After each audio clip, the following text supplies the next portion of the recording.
Hello, this is Steve Ramona, your host for Doing Business with a Servant's Heart. I want to thank our sponsors, Infone, and with Infone, you can place your business on everybody's cell phone, turn their business into a web app, and with a click of a button, they'll have access to you 24/7. And also Pantheon.fm. Have you ever thought about monetizing and taking your podcast to the next level? Well, Pantheon can do that. Let us show you how. Reach out to Steve Ramona, the host, at infone.co/SR1, and I will go over with you how you can make your podcast really stand out. Let's enjoy the show. Thanks again, everybody.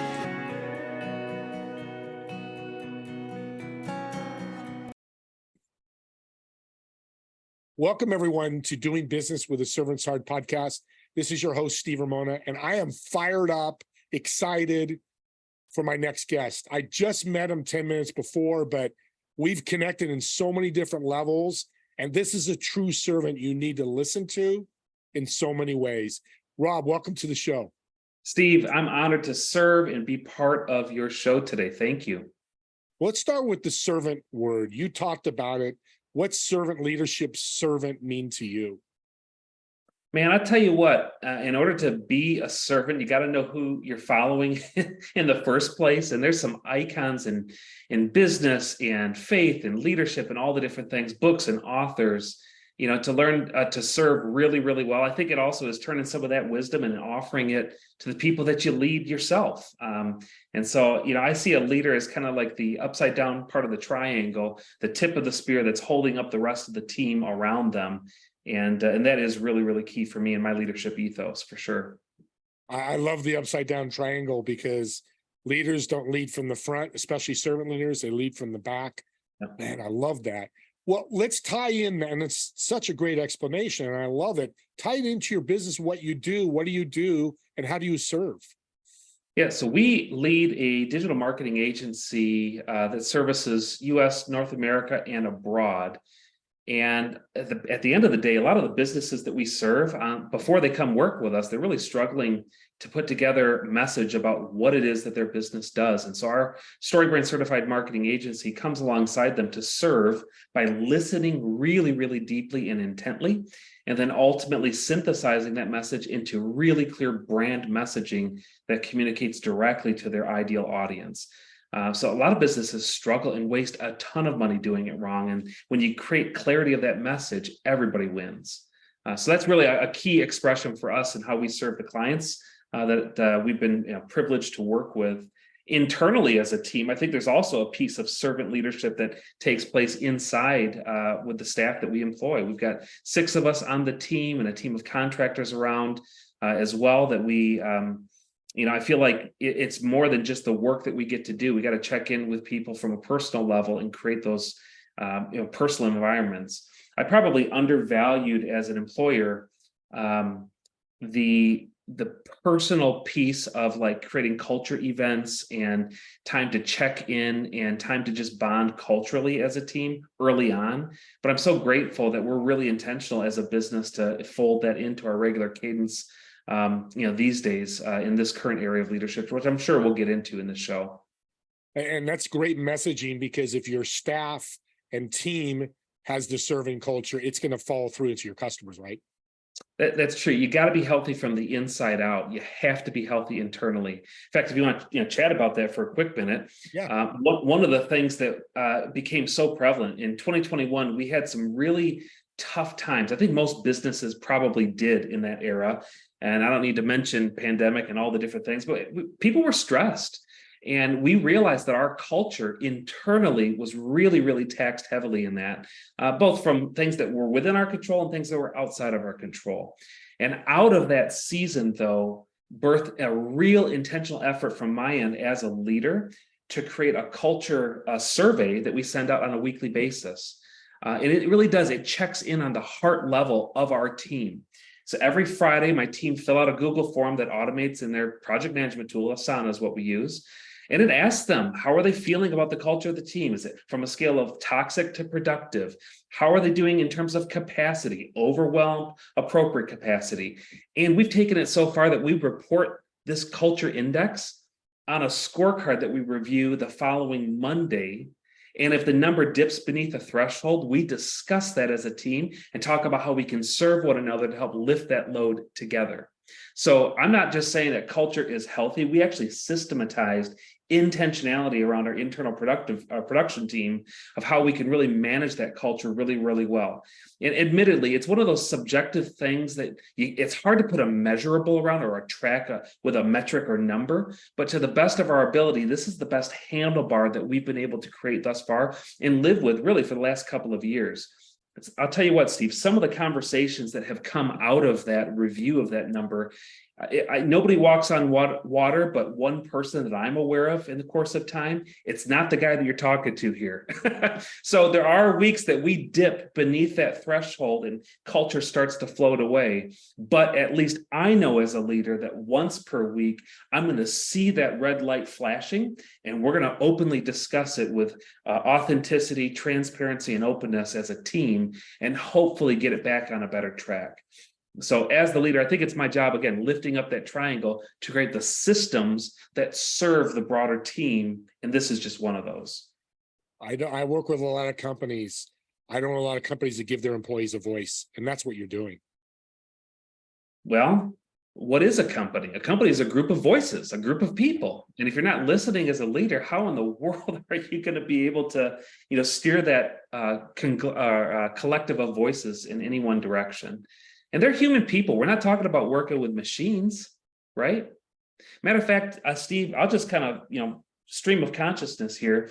I think the impact that we have as a leader will far outlast any employment that I offer a person. In fact, when I invite somebody to come work at Hughes Integrated, I'll tell them early on, this may not be the only place you ever work, but my commitment as a leader is to create an environment that is the best place you've ever worked to date. So that I can commit to, but I can't necessarily. There's a season for everything under the sun, a season that team will be with me, and a season for things I can or cannot control that they will exit. But during the time, how did I steward that responsibility of leadership? And really, there's wake of impact that creates. As an employer, I've got 40 hours a week with them. Show me one other environment, whether it be community, church, volunteering, that gets 40 hours of their time. Probably their families don't even get that much undivided time and attention. So the way that I steward that 40 hours has a ripple effect to make them better husbands or wives to their spouses, has a ripple effect that influences how they parent their children, has a ripple effect to how they bring their best into their community. We as a culture, we're just talking culture here, Steve, I love it. We don't allow our team to work past 5:00 p.m. local time. We don't allow our team to work on the weekends. We actually forbid it. Now, from time to time, heroic events pop up, and we're certainly going to discuss those when we get to our weekly meeting to help prevent them, the root issues to prevent those heroic measures from surfacing into the future. And one other thing I'll just kind of throw on the table here in terms of culture, we got team members that take vacation. As you and I are recording this, it is the summertime right now. We're just kind of coming out of our season of PTO and vacations. A rule that we have, a standing rule that we've always had since the beginning of our company, is that we don't allow you to check email on vacation. Because when you're in those environments, you are there to be with your family or friends or just resting. And if you're kind of split in terms of your attention, both professionally and personally, you never truly rest. And so we really do want to create an environment of that. And we've just set that expectation up front. So anyway, there's just a few puzzle pieces to the culture of Hughes Integrated as we're talking about servant leadership. Complete servant right there. A servant, serving company, serving owner. And here's the thing that I learned: when you do that and ask for that heroic, hey, this weekend we've got to finish this once a quarter, they'll do it without a question because you've given them off at 5, no emails on vacation. You're going to go, hey, Steve, can you work Saturday? We got this big project. Absolutely. How many times? They're going to jump aboard. And that's what people have to realize as owners. When you serve them, they're going to be at the front line anytime you are. Certainly. I think there's both a short-term and long-term solution to any problem that pops up in business. Short-term band-aids might look like heroic events, over 5 o'clock, 6 o'clock, 7. It might be some out of the norm circumstance, short term, but let's not neglect the long term. What created this untimely, urgent need? Is there anything we could have anticipated to help prevent this into the future? And what is that? I think a good servant leader is also looking for both the short and the long-term solution that ultimately drives the culture that they're trying to create. I love it. You're right. Yeah, don't have that happen again. And what happened to, and that's, again, you're giving your employees a voice, because a lot of companies will go, you show up, it happens, but you take it to the next step and go, okay, Steve, what happened that we had to work on Saturday? Let's not have it happen again. I'm going to wake up Sunday morning going, I've got the best boss in the world. He doesn't want me to work Saturdays. Which is true. In kind of full circle here, Steve, as we're talking, so much of this ethos has come from who are you following? Yeah. The leaders, the authors, the mentors, the business leader examples and icons that I've really fashioned Hughes Integrated after have had a profound influence in my leadership thinking.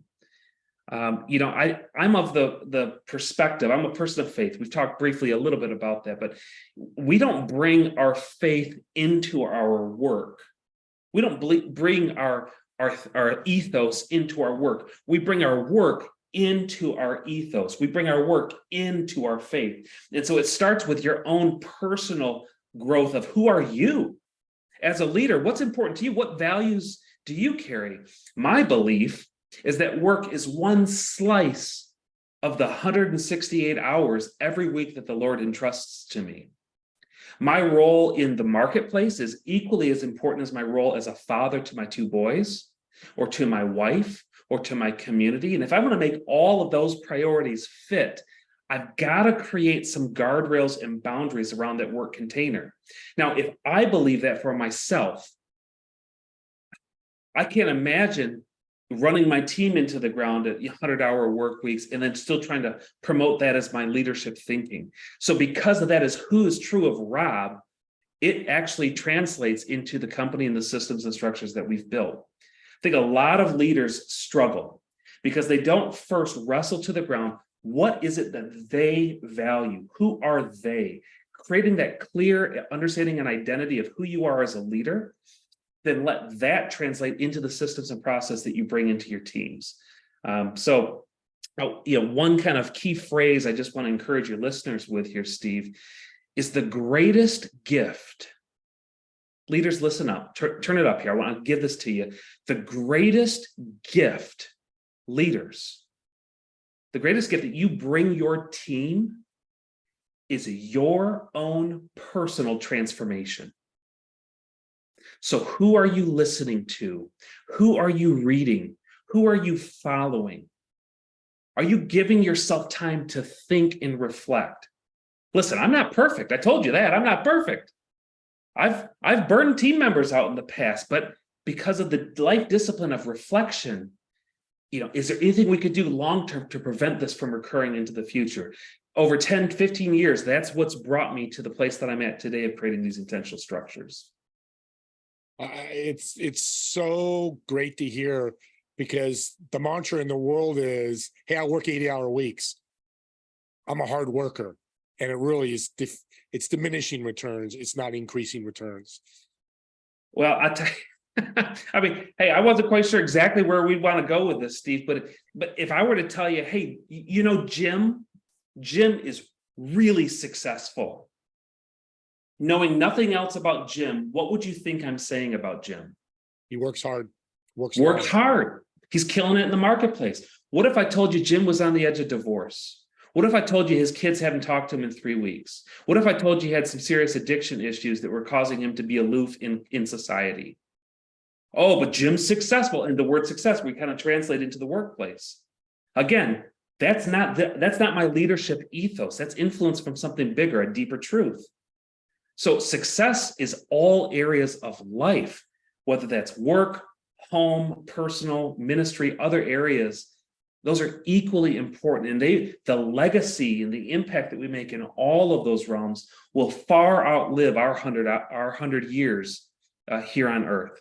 So that's why I say the greatest gift that we bring all areas of life, your role as a husband or father, your role as a mother or wife, your role as a physical caretaker of aging parents, whatever the stage of life that you're in, the greatest gift that you bring that is your own personal transformation, spending time in reflection, learning and listening and staying curious. I think that you asked, what does leadership or servant leadership look like?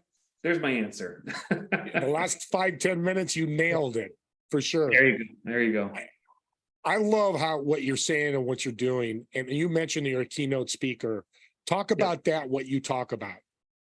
Yeah, so again, lead a digital marketing agency, but I've got a background in executive coaching, and I think you're seeing kind of the blend of that even in today's interview. But we do offer talks all around the country from US and Canada, and we really have a couple of core talks that we give regarding the marketing work that our agency does. So how to market your business is really a 101, 201, and 301 combined workshop. We can give that in 30, 60, and 90-minute sessions. And it's really great. It takes a small business through the accelerator of how to actually put a marketing game plan together. And then because of our story-based work as a StoryBrand Certified Marketing Agency, we also teach how to use story to sell more. And so that's really best suited in environments that, trying to accelerate revenues, increase profitability, add additional value through the quality of products. We can really help to guide that with that talk. And again, that's 30, 60, and 90-minute versions of each of those talks. We do provide them virtually or in person. And personally, I love travel. So that's some of the work that we do as marketing keynote speakers around North America. Well, the audience has heard some powerful words. And now that you keynote speak about this, how can they find you? Because I know they're going to want to reach out to you. Well, I appreciate that, Steve. So our website is HughesIntegrated.com, HUGHES integrated.com. You can learn a bit more about our agency, but if you just put a / speaker, you'll also see the different keynote sessions that we provide and offer around the country there. So HughesIntegrated.com, and you can reach out by filling out the web form. Well, if I had a company, I'd hire you today. So audience, you just heard that. I don't. I'm a solopreneur, but I love what you're saying. And I'm going to put my money where my mouth is. Hard to say that. Being a servant. So this is what I'm going to do. The first 4 people that reach out to you and mention this podcast, I'm going to send them a $20 Amazon gift card. My gift to them to be able to connect with you, maybe as a speaking gig or using your company, or just ask a question. He'll talk to you, email. He'll just reach out to him. All the information will be in the show notes. But just mention this podcast. I'll reward you because, as you can hear and see, this guy knows what he's talking about, and he could change your life. And let's change lives. And if you're not the first 4, still reach out, because why not? If somebody can help you like he's helped me today, let's do it. How's that sound? Well, Steve, challenge accepted. Honored to be part of your challenge, and certainly will report back to you on that. So I hear all the time marketing. Yeah, I've gone through 3 marketing agencies. I've gone through 3 marketers. How could you help my audience to avoid that? Is there things to ask, learn, look for when they're trying to hire a marketing agency? Well, my gosh, in just a couple of minutes here, if I could just explain to you, Steve, so many people approach marketing, whether it's through the help of freelancers or agencies or others, and they've got a scatter shot of ideas that they're trying to spray out there, hoping it's going to attract the right people forward. It's kind of like if we were out on a cattle ranch and you grabbed a branding iron and you brand the back of a cow, you know who owns the steer. But if you grab a second iron on top of the first and a third on top of the second, and pretty soon a scatter shot of all of these different ideas, what you got is hamburger. You don't have clarity. And so the work that we do is fundamentally different. We start with the single branding iron and creating a clear brand message. See, others will go, well, I got an idea for social media. So they run their message on social. I got an idea for a website. So they run their message on a web. They got an idea for email campaigns and all these different things. And so they're confusing, just like the 15 different branding irons. So again, fundamentally, what we do is we create clarity first, branding that organization's message with clarity. Then we take that clarity, that one branding iron, to social media, to the web, to email and lead generation and nurture campaigns. So it becomes one message working clearly and cohesively that builds momentum for them. That is the secret sauce to creating outsized outcomes and results and momentum from your marketing. So if you find yourself frustrated, spending money on ads, spending money on a new website, and it's just not producing, you gotta create clarity first, and that's the work that we do. So using your shotgun analogy, which I love, other companies could be shotguns. You're a sniper. You take that brand and you, right? Am I? That's it. Yeah. So you're let's get I love that because I do hear that. I talk to a lot of marketing people and some are successful, but confusion is what comes back as the emotion from people when they're talking to marketing companies. Spot on. And as an organization's growing, you listen to the solopreneur who's grown and now hired a few people and you're starting to scale your business. You cannot say yes to every single prospect that comes your way. At some point, you have to choose an ideal audience. And when that moment comes for your business, a unique avatar that you're trying to seek, that is where messaging becomes paramount. That is the moment. StoryBrand story. I mean, my podcast is all about stories. So let's jump into it. Tell us the story of a client you work with and the end result. Yeah. Oh my goodness. So we've got one luxury outdoor living space client comes to mind, just kind of the first top stream of consciousness here. So outdoor living spaces, you think are what? Furniture. Patios. Yeah, furniture, patio, luxury fire pits, outdoor pizza ovens. I mean, talk about what would the rich and famous put in their backyard? This is kind of what this guy is doing, right? The name, I want to be confidential for it, so we'll call it ABC, is like the business landscaping. So ABC Landscaping is the name of this organization. Now, what kind of leads on his own before working with us do you think ABC Landscaping was getting? Mowing lawns. Lawn mowing, shrub trimming. Do you do this? Wasting enormous amounts of time saying no, no, no. He got maybe a couple of qualified leads a year with that. We stepped in to do work and created clear brand messaging. He didn't change his name. It stayed ABC Landscaping, but we created a clear brand avatar, built messaging around that avatar, and then deployed an entire outbound and inbound marketing system around that. His leads have gone through the roof. He's increased, he's hired staff. And now I think last count was like over 100 or 200 qualified leads that he served already this year. We've been working with him for multiple years at this point. So the momentum has really, really picked up. So that's what I'm saying. You can't say yes to everything. He's not mowing lawns. He's installing luxury living spaces, but his business name had landscape in it. And if you confuse, you lose. And he was. But then when he created clarity, now that was the secret sauce to help him to take off. So that's just one example of a landscaper. We deal a lot in professional services, financial services, and a wide variety of business. Well, what's interesting to me, a lot of marketers, I don't know the stats, would change the name of the company. And then they get to redo all their marketing and start over, really. You just did the complete opposite. Yeah, the name was true for him. It's what he had registered his business with. He'd been doing business for many years prior to us working with him. But the difference now is that it wasn't just handshakes and only referrals. I think a lot of businesses, quote, survive on referrals.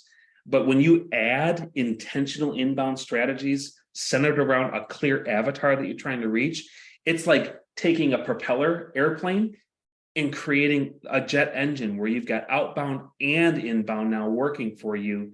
That's how you truly scale. It cannot rest on the sole shoulders of just the owner and the connections that the owner has. You've got to create some way for the right person to opt in. And so we've done that for them. It's a powerful story, Rob, because I'm Steve Ramona, but if I go change my name to Tony Smith, when they see Tony Smith, they're going to be confused because they see me. I don't know if it's a great now, but that's what came to my head. But I lived with this 62 years with this name. Yeah. And branded for 62. That's the same thing, right? Well, perhaps, yeah. And Steve, you are a great influencer in the marketplace and beyond. But here's the thing. The story isn't about Steve. It's about the listener. It's about the audience. And fundamentally, when that shifts in the mind of a business, it's no longer about ABC landscaping.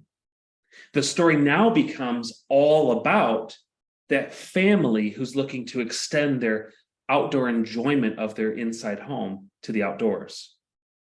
That's who the story really is about. And when you start communicating to that story, those people begin listening. And I blew up the analogy, but I think I purposely did it so you could say what I mean, we're running out of time here. We could talk for another hour, but I want to bring you back. There's a lot more we can talk about. If you're willing, I'm sure the audience would love to hear more.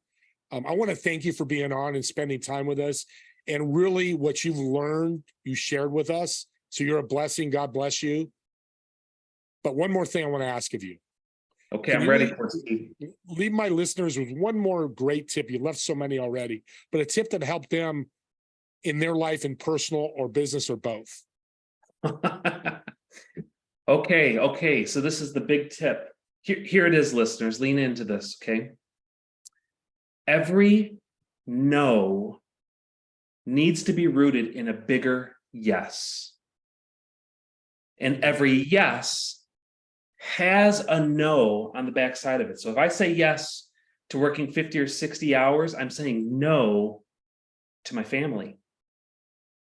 But if I say no to working past 40 hours, I'm saying yes to my family. The same is true for your marketing efforts. In order for you to say yes to your ideal client, it may mean you got to say no to a lot of the periphery, a lot of the riffraff, a lot of the headache clients. And in order to say no to the most hassle clients that you've got, you really need to define that right ideal audience and say yes to them. So the wisdom that I'm going to impart with you, the final words here, is every yes has a no, and every no needs to be rooted in a bigger yes.